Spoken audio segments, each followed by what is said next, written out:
Welcome back to Coaches Weekly. I'm Eric Purry, joined by the cross-country coach, Coach Malachi Allgood. Coach, thanks for joining me. Eric, what a time to be alive. Indeed it is. Indeed it is. So this past Saturday, you had your second meet of the year. How are you feeling coming out of it?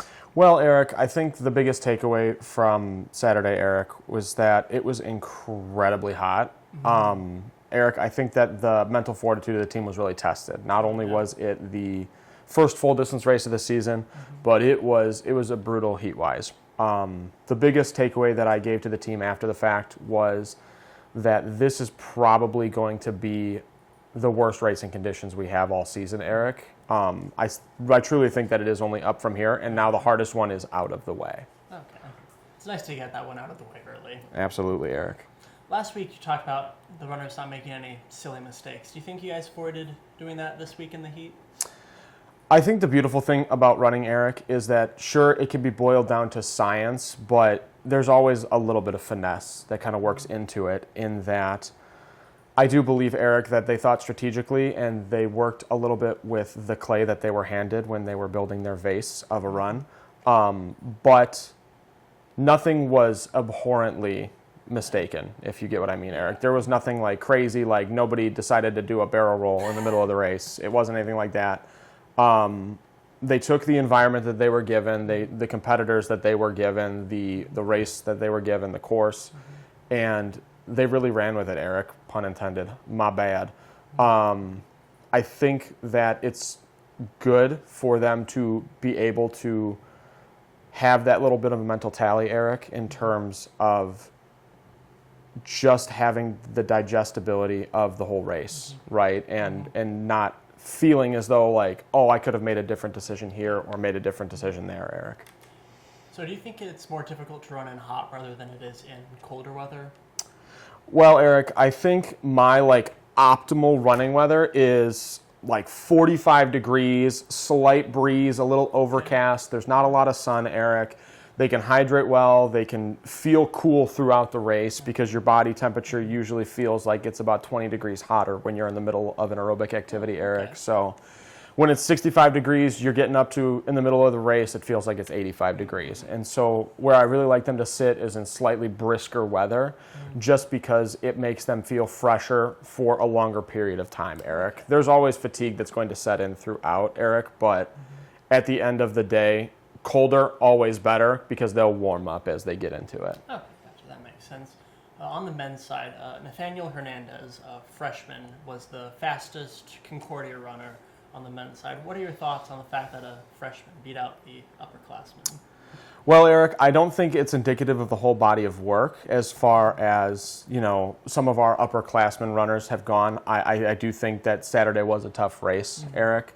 But I think it goes to show that Nathaniel especially has a lot of potential, right? And my first thought was, okay, I'm not pushing this guy quite as hard as I could be, right? I'm thinking, now in what ways can we challenge him to make him better, to sort of bridge that gap between him and some of our regular number ones and twos, Eric? I like to think that there's a lot of potential to be had with him.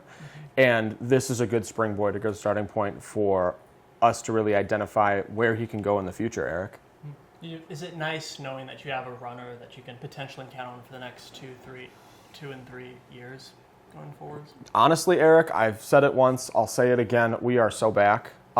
It's nice to have people come in that are able to really just get into the fold immediately, athletically. It shows that I was able to do my job correctly when making additions to the roster and allowing some of the guys and gals that have been a part of the program and a part of the training cycles for several years now, Eric, to have training partners immediately to kind of push them across the finish line of their, athletic careers respectively, right? Because there's always going to be a little bit of overlap. The only people that they're going to run with all 4 years, Eric, are the same people in their grade. And so I'm benefiting the freshmen by giving them leaders to train with, and I'm benefiting the leaders by giving them people to look after and really help them finish strong as well. I think it's kind of two-faceted in that way. Okay, gotcha. And then for both the men's and women's side, you had a total of 9 runners that had personal records, 5 on the men's, 4 on the women's. Do you think that's a sign that they've already built off the practice and the first meet of the season a few weeks ago? Yeah, Eric. So the thing is, a common adage for cross country is you race September tired. We're not really racing for right now, right? There's no staunch expectation I had for September 14th. Like, I don't need you at your best then. I need you at your best in November and late October. Like, those are the meets that really matter. Right now, Eric, it just kind of has to be treated like another notch in the belt, and where we start notching is kind of what those points are considered.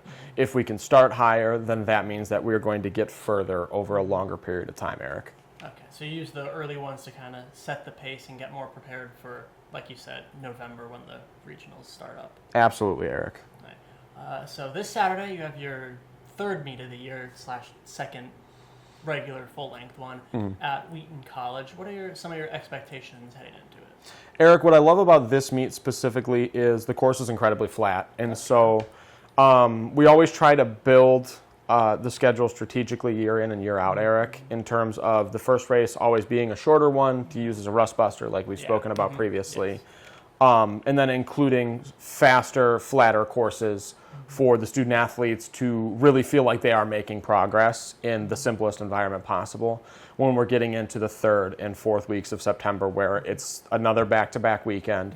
We're starting to get really tired. It's always been 6 days of training, 1 week, 1 day of racing, for about 28 days straight. I love this meet, Eric, because it's a large one. There's going to be 21 other teams there. But it's going to provide a lot of good competition, a favorable course for runners that are not super into having a lot of hills, a lot of ups and downs, shall we say. And so I think it's going to benefit us after coming off of last weekend. And truly, I told a lot of them if they were dissatisfied with this previous weekend, Eric, to train and race like they had a chip on their shoulder about it. I didn't want them to be angry in any kind of way, Eric, but I wanted them to feel as though there could be something done better. I want them to feel as though the job isn't finished more than anything. And I think that this next meet, being the conditions that it is, in the environment that it is, at the course that it is going to prove favorable for us at the end of Saturday. Okay, gotcha. I think that's all the questions I have for you this week. I hate that for us, but I love that for us, Eric. I know. So once again, thank you for joining me, Coach. I've been Eric Perry. This was Coach Malachi Allgood. This was Coach's Weekly, and we'll see you next time.